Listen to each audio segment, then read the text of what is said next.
Good morning. Yes, ఈరోజు చూస్తున్నాము ఏదైతే కోల్కతాలో ర్యాలీ జరుగుతుందో ఆ ర్యాలీకి కేసీఆర్ వెళ్ళలేదు. దానికి వెళ్ళకపోవడం కారణం కూడా ఎమ్మెల్యే అజయ్ గారు చెప్పారు. అంటే మాకు ఇక్కడ అసెంబ్లీ సమావేశాలు జరుగుతున్నాయి, అదొక కారణం. అయితే చంద్రబాబు గారు కూడా వెళ్తున్నారు కాబట్టి మేము ఆ వేదికను పంచుకోవాల్సిన అవసరం లేదు, అందుకే కూడా వెళ్ళలేదని చెప్పేసి చెప్తున్నారు.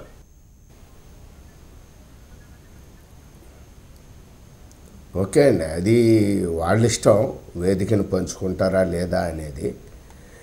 ఇప్పుడు మనం మోడీకి వ్యతిరేక ఫ్రంట్ అని మేము అంటున్నాం, కాంగ్రెస్ అలాగే బీజేపీ వ్యతిరేక ఫ్రంట్ అని వాళ్ళు అంటున్నారు.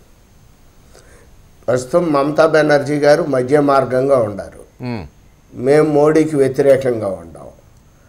అటువంటప్పుడు మేము వాళ్ళతో వేదిక పంచుకోం, వీళ్ళతో వేదిక పంచుకోం.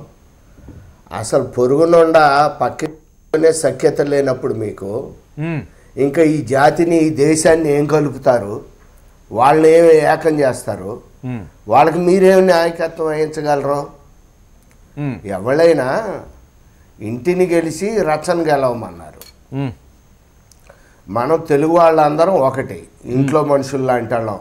మాకు తెలంగాణ అవునండి, తెలంగాణకి మేము అవునండి. మరి మమ్మల్ని జయించలేనాళ్ళు, మా మనసులు జయించలేనాళ్ళు, మాతో సఖ్యత పెట్టుకోలేనాళ్ళు, మాతో అసలు కలిసి కూర్చోలేనాళ్ళు, కలిసి పక్కన నుంచోలేనాళ్ళు, మరి దేశం మొత్తం మీద విభిన్న రకాల వ్యక్తులు, విభిన్న ఆశయాలు, సిద్ధాంతాలు, పోరాట దృక్పథాలు ఉండేవాళ్ళని ఎలా ఏకం చేసి వాళ్ళకి ఎలా ఫెడరల్ ఫ్రంట్ అని వాళ్ళకి ఎలా నాయకత్వం వహించగలరు? సో కేసీఆర్ గారి యొక్క ఫెయిల్యూరు ఇక్కడే అర్థమైపోతుంది. ఆయన ఫెడరల్ ఫ్రంట్కి నాయకత్వం వహించలేరు, అంత సత్తా లేదు ఆయనలో, అంత స్టామినా లేదు, అంత సబ్జెక్ట్ లేదు అనేది స్పష్టంగా అర్థమవుతుంది. ఇప్పుడు అజయ్ గారు చెప్పారు చక్కగా, అజయ్ గారు చక్కటి కారణం చెప్పారు.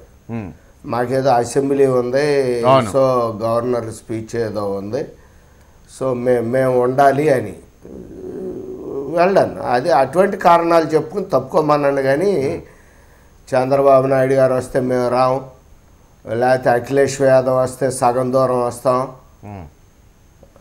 లేకపోతే శరద్ పవార్ వస్తే వెనక వరుసలో కూర్చొని ఏదో ఒక కారణం చెప్పి తప్పించుకుంటున్నారంటారా మీరు? ఒక నాయకుడు